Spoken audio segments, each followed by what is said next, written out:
All right, let's start off with a guy who's been very helpful for me this year when I've needed someone, especially on the weekends, and that is Charlie Coyle.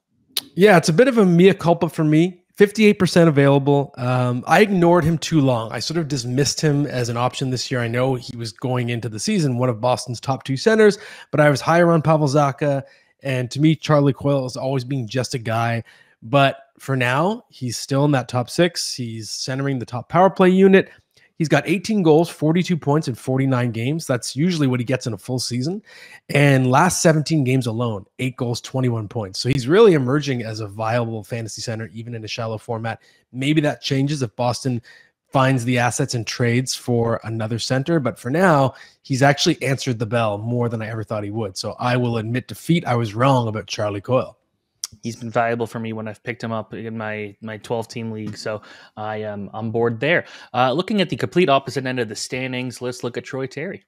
Troy Terry of the Anaheim Ducks, available in 61% of Yahoo leagues. I've never actually been a huge fan of him. I find him very streaky.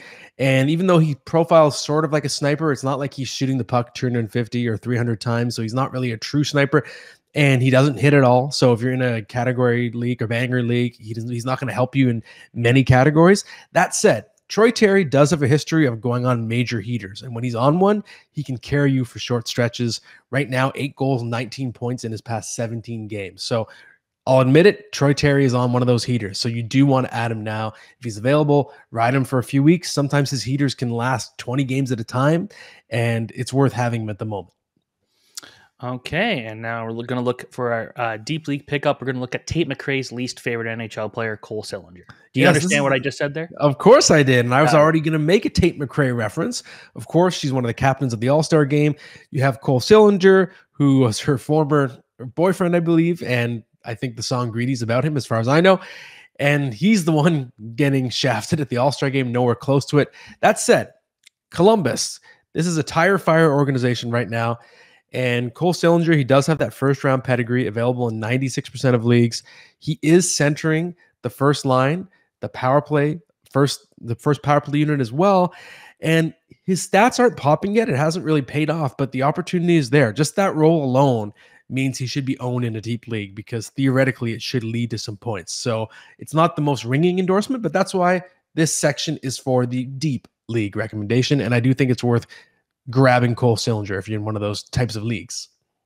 All right, and the WTF pickup of the week has unfortunately hurt me by my opponents picking him up in recent weeks, and that is Dallas's Thomas Harley, aka Harley Thomas. Yes, that's right. And this is sort of the life cycle I find of some of the pickups I recommend. Early in the season, they're in the deep league section. People don't catch on. And then later in the season, I recommend the same player again in the WTF category. And that's Thomas Harley, still available in 58% of leagues. And I don't really know what people are waiting for. This is a young stud of a defenseman. He's playing great. He's got the first round pedigree. He's got 17 points in his last 20 games, 44 shots, blocking a lot of shots too. And I don't really see Miro Heiskanen coming back from injury as a major threat, considering they're playing together now. Heiskanen has moved over to the right side. So there's just every reason to add Thomas Harley. It seems like Dallas, who just over and over, they just find great players outside the top 15 or 20 of the draft. They've done it again. That director of amateur scouting, Joe McDonnell, he just doesn't miss, man. Thomas Harley's another one. So he should be owned in far more leagues than 42% of leagues right now. Harley was a guy I was very high on as a draft prospect, Mississauga Steelheads defenseman, and just it took a bit. It took a few years of like, all right, what's he going to do? Is he going to get his opportunity? Now he's showing the promise that we knew he would be able to, and I love to see it.